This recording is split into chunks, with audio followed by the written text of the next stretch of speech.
I remember this one time I had this conversation with a megachurch pastor, and it was pretty defining. He was in some ways like my mentor, and we had this moment when he was like, "Hey, buddy, let's go behind the curtain." And he kind of told me some of the stuff, if you know what I mean.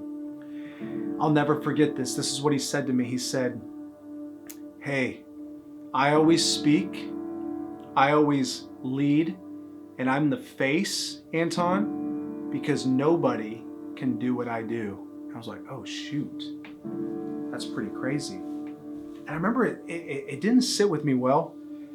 It kind of rocked me. And I was still new to my faith, but I started learning at this time more about the way of Jesus. And I can say this pretty confidently that Jesus was a better preacher than this guy, and Jesus was a better content developer than this guy. Yet Jesus spent the bulk of his time empowering and discipling a small group of people that knew what he knew, but also did the very same things that he did. And he even said that they would do greater things. So I'm the anointed one is one paradigm, and you will do greater things than me. And I'm sitting here at this crossroad, like, which path do I want to take? I'll never forget it. It was defining for me. There's this author, Nassim Taleb, that has been pretty impactful to me. And he wrote this book called Anti-Fragile. And he talks about systems or culture or communities. And they all sit on a spectrum from fragile, robust, to anti-fragile. You see, a fragile system, he says, is one that breaks from any disorder. A robust system is one that absorbs the disorder and stays the same. An anti-fragile system or culture is one that grows from disorder. And I can't help but think about the Christian culture of America. What are fragile churches? What are robust churches? What is an anti-fragile church?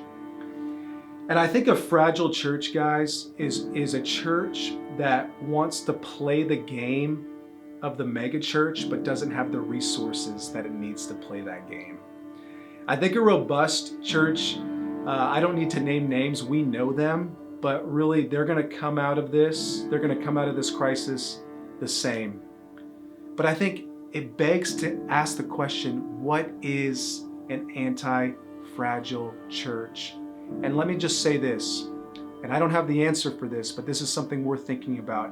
It has to have a flexible delivery system. And so for us at Commonplace, we're putting it all back on the whiteboard. There's no right answer, there's no right way, there's no specific way.